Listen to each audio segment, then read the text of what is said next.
My favorite character in Florida history is James Billy. We were born the same year, 1947. After he returned from Vietnam in the 1970s, to his astonishment, he was elected tribal chair of the Seminoles.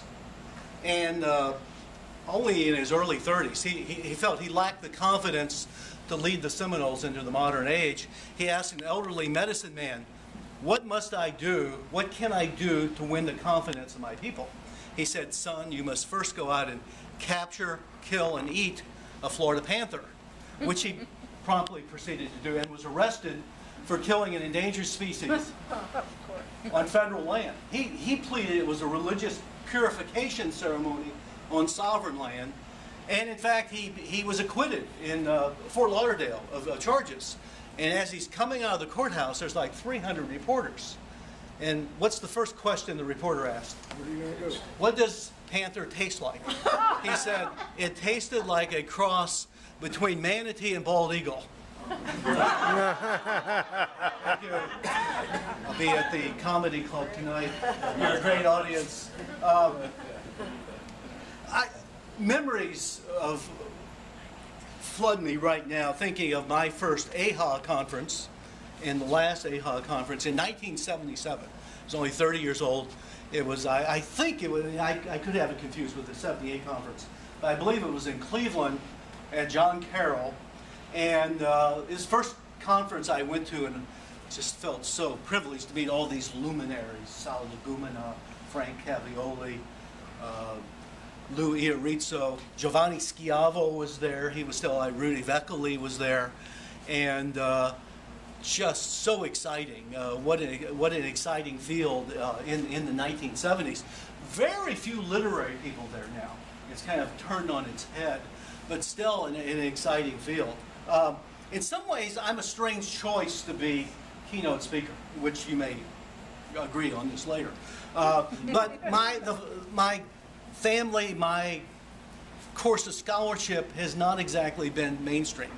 The Morminos never came through Ellis Island. They came through New Orleans. They settled in the South and the Midwest. My scholarship has rarely touched New York. It's been St. Louis and Tampa for the most part. I'm now better known for Florida history than Italian history, but in other ways it is very mainstream because, in fact, in 1977, if you asked me, "What's your greatest ambition?" I was thinking, wow, I'd love to write kind of a synthetic history of Italian Americana. And now, 35 years later, I'm thinking, I don't know if it can be written. It's so complicated. It's so complex. It's not just New York. It's so regional and so diverse. And the more important question might be, who would your audience be in 2011? The audience seems to have shifted. Let me talk a little bit about the Mormino family here. Anyone here ever been to AIHA? Okay. Christ never came to AIHA. Christ stopped at He didn't stop at AIHA. Yes, it's southeast of Palermo. We have. Why, by the way, just out of curiosity? Because I'm from Baton Rouge, Louisiana. Oh yes, well, there are many yes, yes. In Baton Rouge. That's why I need a Forte Braccio here. No, exactly. The AIHA is a place tourists rarely go. It's a hill town, as most Sicilian towns are. It's next to it. La Cara Fridi and Corleone, by the way. Frank Sinatra from La Cara Fridi, the family there. And the Mormon. When I went there, by the way, there's no evidence that the Morminos had ever been there. I couldn't find tombstones. Did find the record in the church, and the family photographs. I have no idea who these women are. There's a Mormino in the back. Might be great grandmothers, youngins. Make sure you get those grandfathers to identify those people. My grandfather, that's not my grandfather, and half the town, half the males in the town went to Louisiana in the early 20th century. There was a flood of Sicilians in Louisiana. There's another story to be written. better now probably it's saying what we need to do than what I'm going to do. But that Sicilian story in Louisiana is extraordinary. Many of them settled in Louisiana, became clerks and storefront keepers, but many of them, such as my grandfather and all of his brothers, were sugarcane cutters in the Louisiana Zuccarata, the sugarcane harvest there. They settled Napoleonville. Anyone know Napoleonville? For the first time in my life, I was there one year ago. All of my life, I've wanted to go to Napoleonville. It's about 800 people. It's about 1 hour west of New Orleans in southern Louisiana, and 800 people. There's no sign. There's a wonderful library there. There's several books on Napoleonville, on sugarcane cutters. There's no trace of my family there, no tombstones. But the church that my grandparents were married about 100 years ago still stands, St. Anne's in Napoleonville.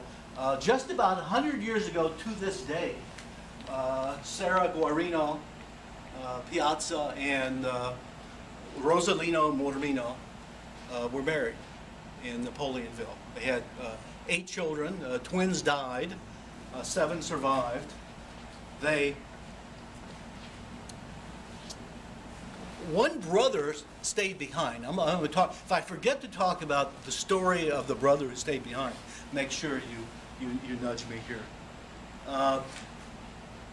When I ask my students, just give me a caption of this, and they generally say it's a gypsy camp outside a small town in 1920. It's the Mormino family, the Campo di Zingari, in Wood River, Illinois. What happened is they quickly figured out career cutting sugarcane, which may be the worst job in American history, by the way. If you think about it, there hasn't been a white cutting sugarcane in about 40 years, and now machines do it. But after the Sicilians and African Americans stopped doing it, you had Haitians and Jamaicans and Barbadans.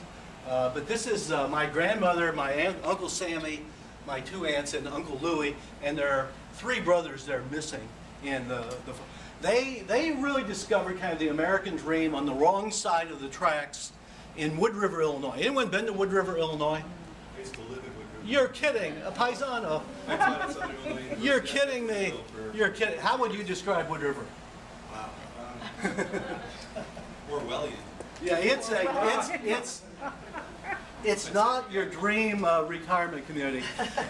However, it was a dream to immigrants. Whenever anyone would complain, there was this constant smell of sulfur and petroleum. They would say, "No, that's the smell of prosperity." When you worry when you don't smell the belching steel mills and oil refiners. I would say it was more Dante-esque than Orwellian, but amazing industrial compactness there. It's in a valley west of St. Louis. 4 oil refineries, 2 steel mills. There was a tannery. An uncle, union leader of mine, was killed leading a strike at the tannery. They made bullets at Olin Mills. For sons of European immigrants, these were amazing jobs that no longer exist. Later, they would be union jobs. My favorite story, this is the Mormino and his brothers. This is my grandfather drinking American beer. But this, I often tell my students, I think there's this moment in Italian immigrant history where you realize this is why we came to America. I think for Jews it was when your son or daughter entered City College. And for Italians it was just these endless bowls of food, American beer, homemade wine. They put on a few pounds. I mean, this is the abundance of the American dream there. But my grandfather, there's a wonderful family story. Mormino family values. He was a mason at Standard Oil Refinery. And every day, the story goes, that he would take home in his lunch pail a brick. And occasionally, the guard would inspect the lunch pails and say, "Why do you have a brick? Why are you stealing a brick?" He'd say, "Well, I want to show my sons what I do." "Oh, okay." 30 years later, there was enough bricks for a home. Now, the race is not to the swift or to the strong. And the fact that the Mormino home was mainly built of wood is immaterial to the story. It's a metaphor about perseverance. This is a wonderful story, and I wish I had the counterpart to my wife's family. The two families, my wife is son of a farmer, or a daughter of a farmer in central Illinois. And they have a picture, a family picture taken about 1920, very stern, Viking-looking, quite prosperous. No children around. Obviously there are children, but the children are in the photograph. The story behind this, I actually interviewed the bride and the groom in Wood River. They were to get married at the Knights of Columbus Hall in Wood River. The Ku Klux Klan forbid the wedding because they knew there would be liquor there during Prohibition. So my grandparents put wood in their backyard, and they had the party, the oil refineries. You can actually see some of the, but sheer joy, to say the least. I love this picture. You gotta love the haircut, by the way. That's a very efficient haircut. Bowl cut. Yes, the bowl cut there. And this was my grandfather. Very, very interesting story. This was actually my step-grandfather, but I never realized that growing up. His name was Phil Stassi, an Albanian Sicilian, and you'll notice he has one arm. Growing up, it was a wonderful story. I asked him at an early age, because he ran several taverns. They were really tough taverns. Phil's Tavern. And I'd be mowing his lawn in the early 50s, and he'd be getting home from work like at 11 in the morning. Now, it's unusual to say the least. And so I finally had the courage to ask him, what happened to your arm? He said, well, it's a sad story. I was offered a contract by the Chicago White Sox. I signed, coming home, a bus sideswiped the car, lost my arm. So I grew up, even though the shadows of St. Louis, I was a Chicago White Sox fan. All right. Loved the way it could barely pick up the signal because of Phil. Years later, when we were married, I asked Phil, tell my wife, tell Lynn about the White Sox and your near brush with fame. And he said, well, what do you mean? I said, remember the tryout?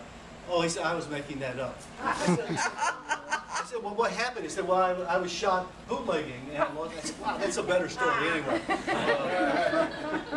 But Phil married this is my mother, my aunt, my grandmother, but didn't want the kids.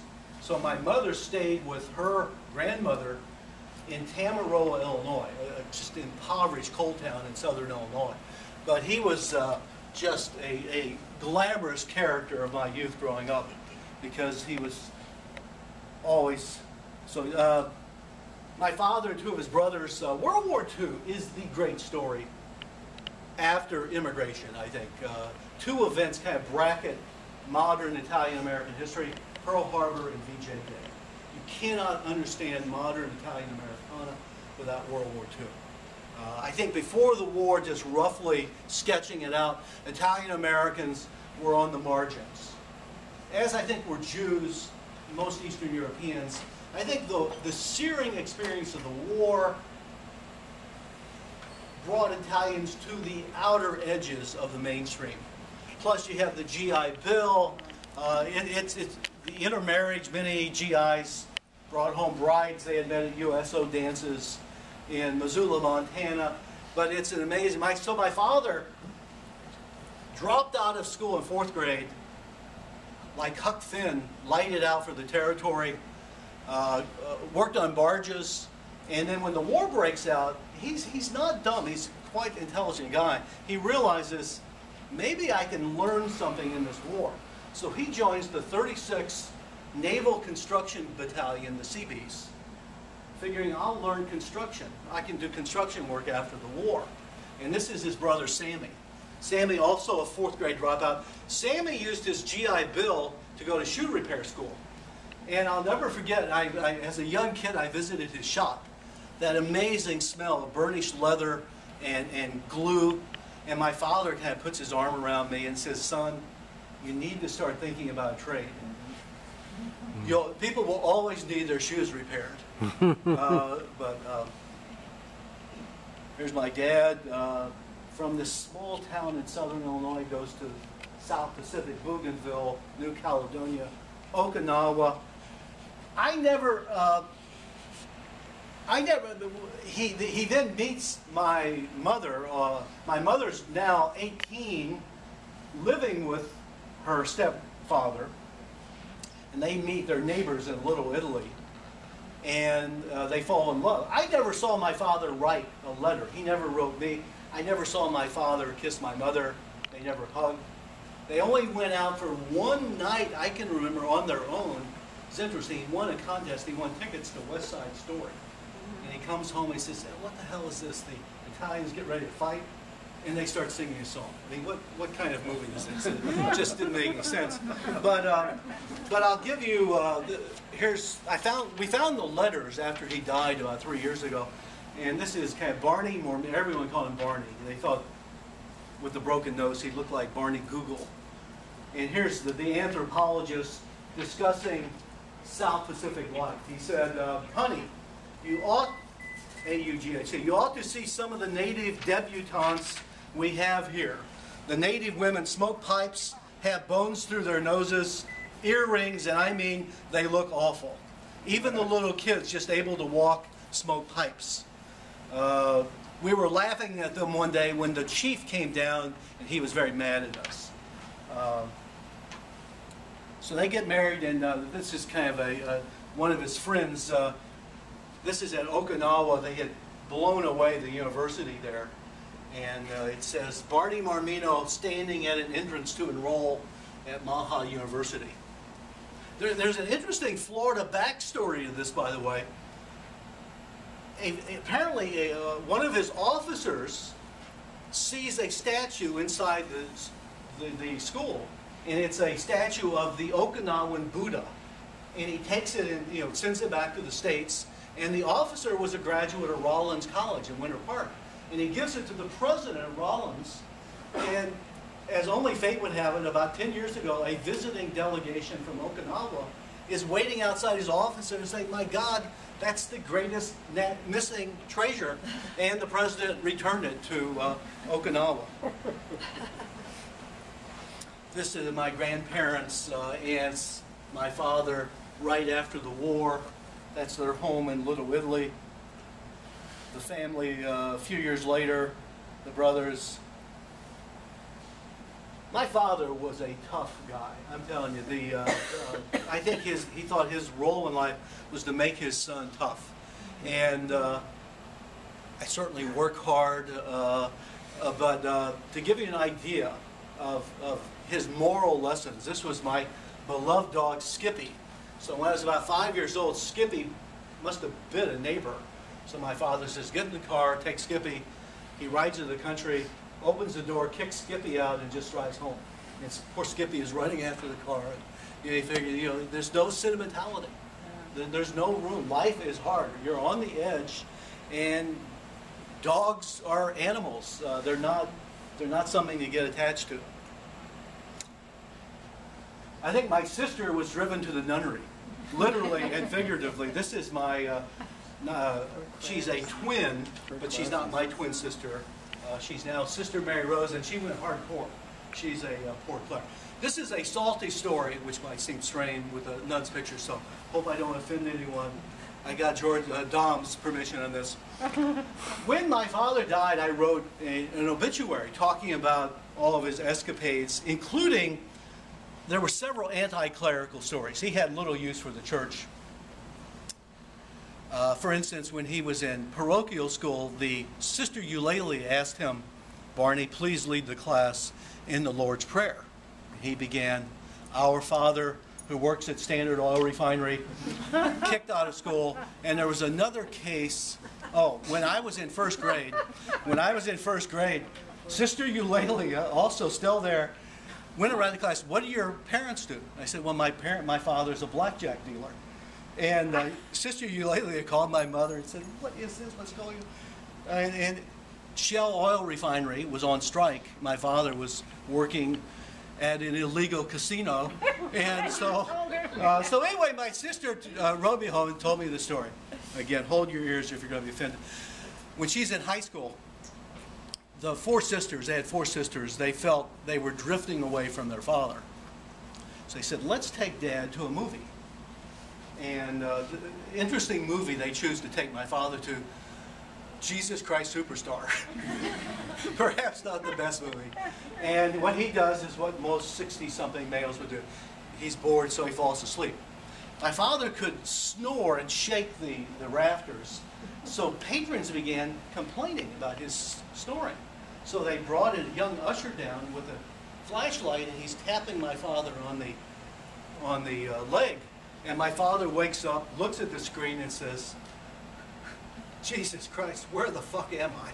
And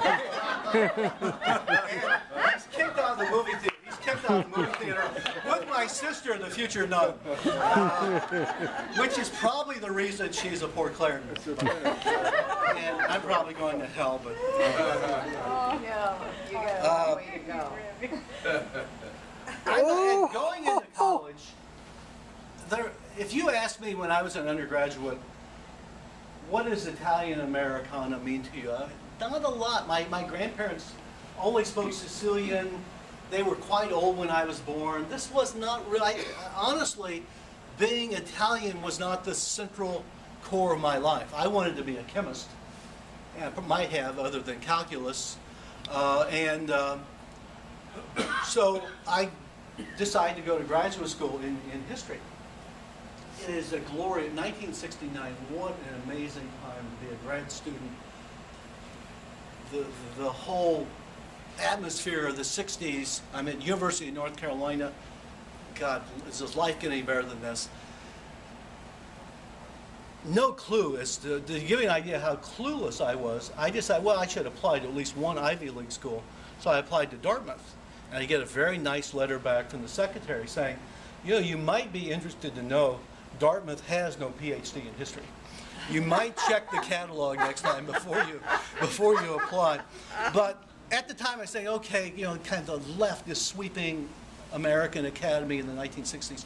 Who's the most exotic, downtrodden group you can think of? Man, Italian immigrants. I mean, just my own life story. All those, what an amazing group, Italian immigrants. So really looking back at, probably for the poorest reasons, I'm going to write a history of Dago Hill in St. Louis. By the way, the first time I went there, I parked, there's this huge man. Found out later he was kind of a part of the vigilante justice there. And I asked him, am I on Dago Hill? He said, son, you better have a vowel at the end of your name.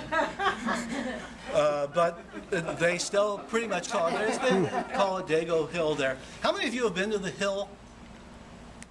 To me, it's one of the most amazing Italian enclaves in the United States. A very different place when I first saw it in the 1960s. It's still about 100% Italian. It's cohesive. It's surrounded really by kind of poor neighborhoods. St. Louis has lost 500,000 people since World War II. And what attracted me is how different this community was. People gave up chances of upward mobility to stay there because there was a sense of community. Everyone in the 60s, late 60s, seemed to be searching for community. This was a stellar example of community. You had the kind of star power of Joe Garagiola and Yogi Berra there. So I start to research there really in the early 70s. There's no written records. I mean, this was a minor, major, minor Italian community in the big constellation of Italian-American communities. And stubborn at the time, I'm not going to just walk away because you don't have a lot of written records. I can make this work. So I took my tape recorder everywhere. I must have interviewed 200 people. If there's anyone out there who interviewed more Italian immigrants between 1970 and 1985, I want to meet them because I must have interviewed 500 immigrants at the two communities I studied. No one ever turned me down. So it's a very different history. It's more almost an anthropological participant observer study there There's a chapter that got me in a lot of trouble called "A Still on the Hill." After a while, I figured out everyone I talked to talked about one of the major events that shaped the Hill was Prohibition. They had total disdain, as most Italian immigrants. But everyone talked quite proudly of adding a basement and selling liquor to the Anglos and having enough money to add an upstairs. This was kind of upward mobility through illegal means, but there was no drastic decline in community morals. Joe Garagiola, we were all set up. I was going to go on the Today Show. And Joe Garagiola sends the manuscript, the press manuscript, to one of the priests on the Hill. I got along pretty well with the priest. I admired, you had extraordinary leaders there. It seemed like every mother wanted their son or daughter to be a priest or a nun there. This was one of the great churches, but the priest went ballistic. He said, "You got to take that chapter out." Well, I'm not going to take the chapter out. So he basically kind of blackballed me there, which was too bad. So no Today Show appearance. But the Hill was an amazing chapter in Italian Americana. If you ever get a chance there, when I was there in the early 70s, you still had dozens of mom and pop grocery stores. By 1980, they were all elegant Lombard restaurants. The interesting thing there is you had 2/3 of the community was Lombard, Northern Italian, and a third were Sicilians. And so I did a lot of field research. In fact, interestingly, the major source was from the book Rosa. Rosa was a Cuginese at this time. And so in 1980, I got a job in 1977. I think it's the only immigration history job I ever saw for an assistant professor of history during those years. This was a terrible job market. The University of South Florida in Tampa. Knew nothing about Tampa. I probably pronounced Ybor, Ybor City. I mean, this was a job. And how lucky I was. One of the people I met in grad school was George Pozzetta, one of the pillars in the Italian-American community. One of the saddest stories. Well, I'll tell you, it's a great homily, parable, George Pozzetta. George was writing a history of New York's Italian-American communities. That's the other amazing thing. No one has really put together a synthetic history of New York Italians. Wow, what a story. What a challenge, by the way, to try to do it. And George was from Great Barrington, Massachusetts, Norman Rockwell country. George